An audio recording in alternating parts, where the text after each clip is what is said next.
The Indian plan now was to utilize their strength at Srinagar to push the enemy from Zojila, Dras, and Kargil.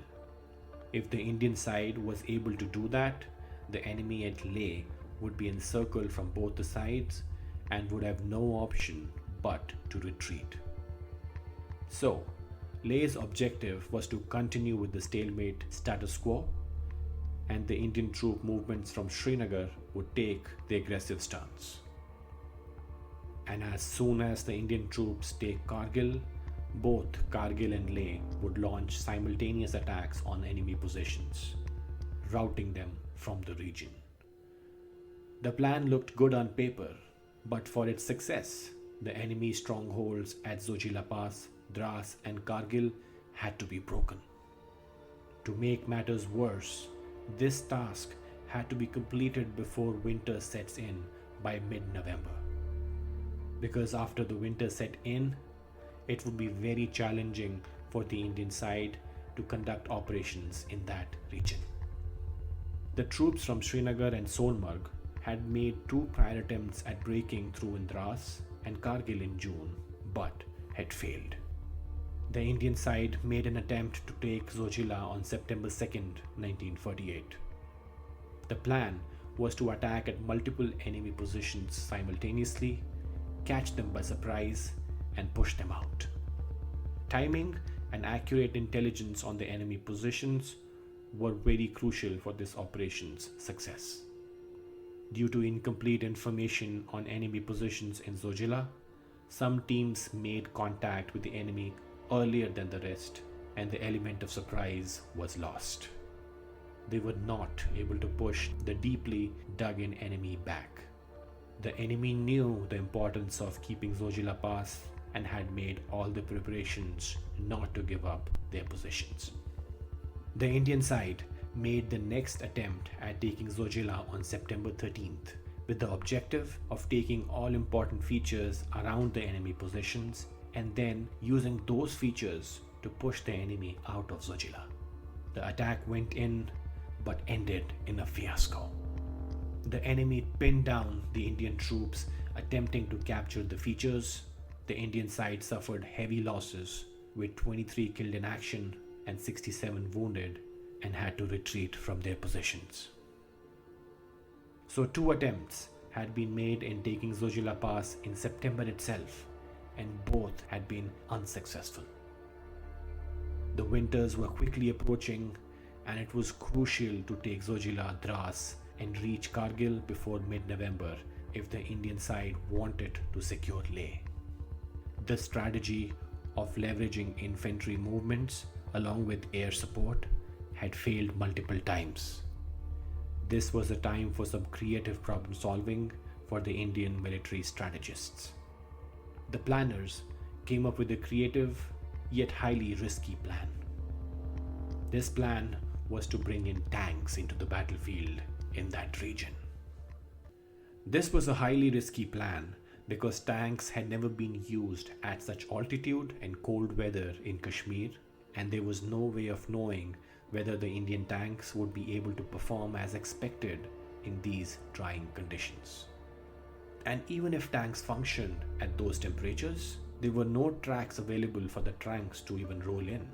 The Indian side would have had to first build the tracks before any tanks could be even used. The tracks would need to be built under enemy threat, and the last mile to the enemy would have to be traversed without a track. And in case that was not enough, adding another level of complexity to this plan, all this was to be accomplished in total secrecy. This means that building the tracks as well as transporting the heavy tanks into the region, all was required to be done in secret. The enemy, under no circumstances, could know that the army was planning to deploy tanks on the battlefield. Otherwise, in response, they would arrange for anti-tank equipment from their supply routes and deploy them to thwart the attack. The surprise, if achieved, would have to be a major achievement, since any major tank deployment or tank track building would be easily noticeable for the enemy informers in the region. Despite all the potential pitfalls with this plan, it was the best chance that Indian side had to break the enemy's triangle of Zojila Pass, Dras, and Kargil. If they were able to achieve all these conditions required for the tanks to roll in as a surprise, that would give a very high likelihood of victory for the Indian side. The operation was given the green light with the code name Operation Bison. The Indian side launched Operation Bison to push back the enemy from Zojila, Dras, and Kargil to relieve Leh. The first step for this operation was diversion. In a typical bait and switch style, the Indian side started troop movements and small skirmishes with the enemy as a diversionary tactic. The plan was to focus the enemy's attention on these skirmishes, making them believe that another attack may be coming in at those positions. All the while, the army engineers built the tank tracks into the battlefield.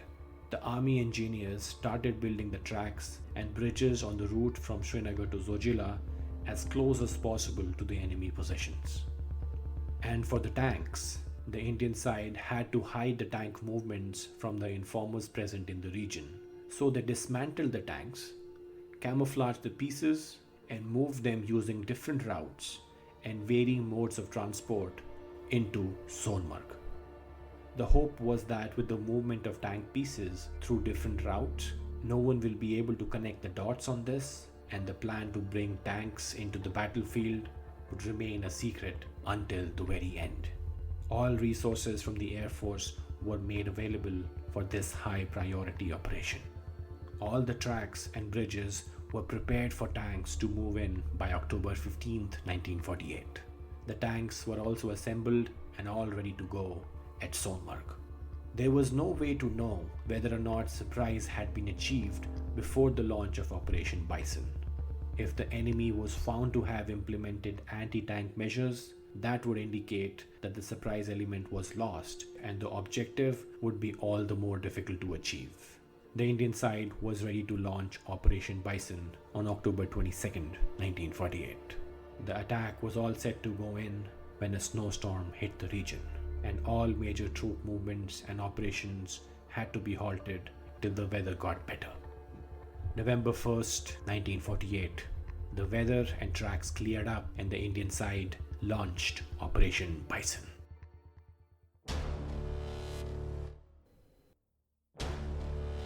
This was the time for the reality check. The tanks moved ahead on the tracks. No anti-tank measures were found on the tracks. The element of surprise had been achieved. The enemy was found completely shocked with the presence of tanks in the assault, and they were quickly routed from their dug-in positions and were forced to retreat. The retreat of the enemy was also not made easy by the Indian side, where the infantry units chased the enemy to ensure the complete rout and keep the momentum going. The Air Force constantly bombing enemy positions during their retreat as well.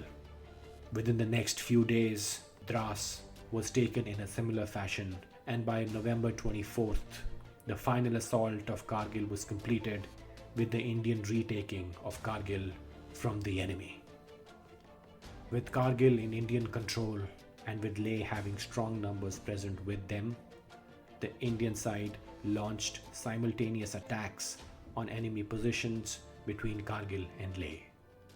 The enemy, surrounded by both sides, quickly fled the battle scene, leaving all the stockpiled ammo behind. With this, Operation Bison was successful. A lot needs to be said about the grit and determination of the troops of the Indian campaign in the north, especially in Skardu and Leh. The troops fought off enemies larger in numbers and better equipped for such a long duration. The defenders of Leh in the beginning were just 33 in strength. They trained local militia to strengthen their defenses, made a makeshift airstrip for the Dakotas to land, and held off the enemy to buy enough time for reinforcements from Manali or by air to arrive. In the end, when there was parity of numbers with the enemy, they showed superior strategy and tactics, and with the help of Operation Bison, they were able to rout the enemy from the crucial towns east of Srinagar. In the end, a UN brokered ceasefire was declared on January 1st, 1949, where India had taken back 2/3 of the region and Pakistan had 1/3.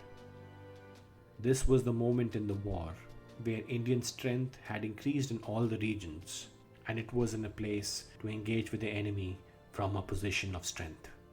Plans were laid out for operations to commence in spring of 1949, but the UN brokered ceasefire halted these plans.